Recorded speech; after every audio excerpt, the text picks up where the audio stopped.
Boss is back, కొత్తగా ఉంది physique. పూర్తి వివరాలకు చదవండి రేపటి సాక్షి హైదరాబాద్ ఎడిషన్. తెలంగాణలో రోజు రోజుకు పెరుగుతున్న ప్రీమెచ్యూర్డ్ డెలివరీస్ కలవరపెడుతున్నాయి. నిత్యం ఒక్క నీలోఫర్ ఆసుపత్రిలోనే 100 నుంచి 130 వరకు డెలివరీస్ జరిగితే అందులో 30 వరకు ముందస్తు ప్రసవాలు ఉంటున్నాయి. ఈ తరహా ప్రసవాలను తగ్గించడానికి తగిన జాగ్రత్తలు అవసరమని వైద్యులు చెబుతున్నారు. ప్రీమెచ్యూర్డ్ డెలివరీల సంఖ్య పెరగడానికి అసలు కారణాలేంటి, అక్కడ అందిస్తున్న వైద్యంపై మరింత సమాచారం మా ప్రతినిధి విక్రమ్ అందిస్తారు. నెలలు నిండక ముందే పుడుతున్న శిశువుల సంఖ్య రోజు రోజుకు పెరుగుతుంది. అసలు ప్రీమెచ్యూర్ డెలివరీస్ కావడానికి కారణాలు ఏంటి అన్న వివరాలు ప్రస్తుతం నీలఫర్ హాస్పిటల్ హెచ్ఓడి డాక్టర్ స్వప్న మనతో ఉన్నారు. వారిని అడిగి మరిన్ని వివరాలు తీసుకుని ప్రయత్నం చేద్దాం. అంటే వీటికి కారణాలు చూస్తుంటే మా తల్లికి బ్లడ్ ప్రెషర్ ఎక్కువ ఉండటము, ఈ మధ్యలో ప్రెగ్నెంట్ ఇండ్యూస్డ్ హైపర్ టెన్షన్ అనేది ఎక్కువ అవుతుంది. ఎందుకంటే various stress factors, life style changes వల్ల వాళ్ళకి బ్లడ్ ప్రెషర్ ఎక్కువ ఉండటం వల్ల మదర్ని బేబీని సేవ్ చేయడానికి కోసం ఒక్కొక్కసారి ప్రీటర్మ్ డెలివరీ చేయాల్సింది వస్తుంటుంది.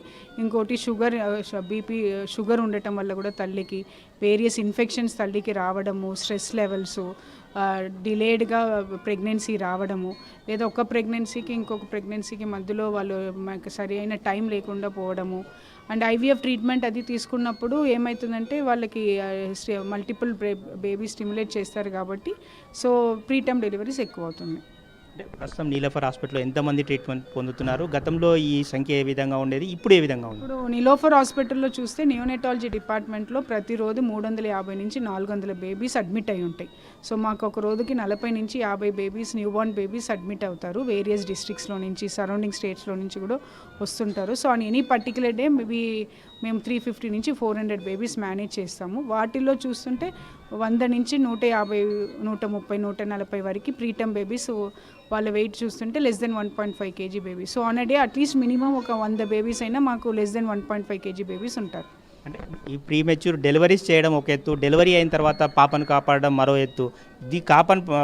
పుట్టిన శిశువును కాపాడడానికి ఎటువంటి జాగ్రత్తలు తీసుకుంటాం? సో ఇప్పుడు మేము ప్రతిదీ మేము జాగ్రత్త తీసుకుంటాం. ఎందుకంటే ఇప్పుడు ఇక్కడ ఇంత నమ్మకంతో మా దగ్గరికి వస్తున్నారు కాబట్టి ఇప్పుడు ఇక్కడ డెలివరీ అయిన బేబీస్ అయితే మేము డెలివరీ స్పాట్లో నుంచి వాళ్ళని వెచ్చగా పెట్టుకోవడము, వాళ్ళని బ్రీతింగ్ డిఫికల్టీ ఉంటే సిపాప్ మిషన్ పెట్టి వాళ్ళకి సిపాప్ సపోర్ట్ ఇవ్వడము, డెలివరీలో నుంచి ఎన్ఐసీకు షిఫ్ట్ చేసినప్పుడు చాలా జాగ్రత్తగా షిఫ్ట్ చేయడము, ఐసీయూకి రాగానే వెంటిలేటర్ సపోర్టు, సర్ఫాక్టెంట్, వాళ్ళ బ్రీతింగ్ లంగ్ మెచ్యూరిటీ తక్కువ ఉంటుంది కాబట్టి వాళ్ళకి కావాల్సిన మెడిసిన్స్ అన్నీ ఇచ్చి రెస్పిరేటరీ సపోర్ట్ ఇచ్చి మెల్లిమెల్లిగా వాళ్ళకి మిషన్లో నుంచి బయటకు వస్తారు.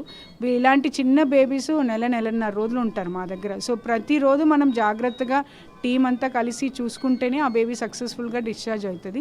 సో ప్రతిదీ మేము జాగ్రత్తగా చూసుకుంటాం. అలానే కొన్ని బేబీస్ బయట డెలివరీ అయ్యి కూడా మా దగ్గరికి వస్తారు. ఇక్కడ వచ్చిన తర్వాత ఏ బెస్ట్ ట్రీట్మెంట్ వాళ్ళకి ఇవ్వమో మా టీం మొత్తం కలిసి సపోర్ట్ చేస్తున్నాం. ప్రతి ఇన్సిడెంట్ మేము సపోర్ట్ చేస్తేనే ఆ బేబీ డిశ్చార్జ్ అవుతుంది. చివరిగా చెప్పండి, ప్రీమెచ్యూర్ డెలివరీస్ కాకుండా ఎలాంటి జాగ్రత్తలు తీసుకుంటే బెటర్ అని చెప్తారు? అంటే రెగ్యులర్గా హెల్త్ చెకప్ చేయించుకోవాలి. ప్రెగ్నెన్సీ ప్లాన్ చేసే ముందే డాక్టర్ దగ్గరికి వెళ్ళి thyroid test, blood sugar, hyper tension అలాంటివన్నీ రెగ్యులర్గా చెక్ చేసుకుంటూ ఉండాలి. మొత్తమే చూసుకోవచ్చు, గర్భిణిగా ఉన్న సమయంలో తగిన జాగ్రత్తలు తీసుకుంటే ప్రీమెచ్యూర్ డెలివరీస్ తగ్గించవచ్చని డాక్టర్ స్వప్న చెప్తున్నారు. వీడియో జర్నలిస్ట్ సి శ్రీనివాస్ గౌడ్తో విక్రమ్, సాక్షి టీవీ, హైదరాబాద్.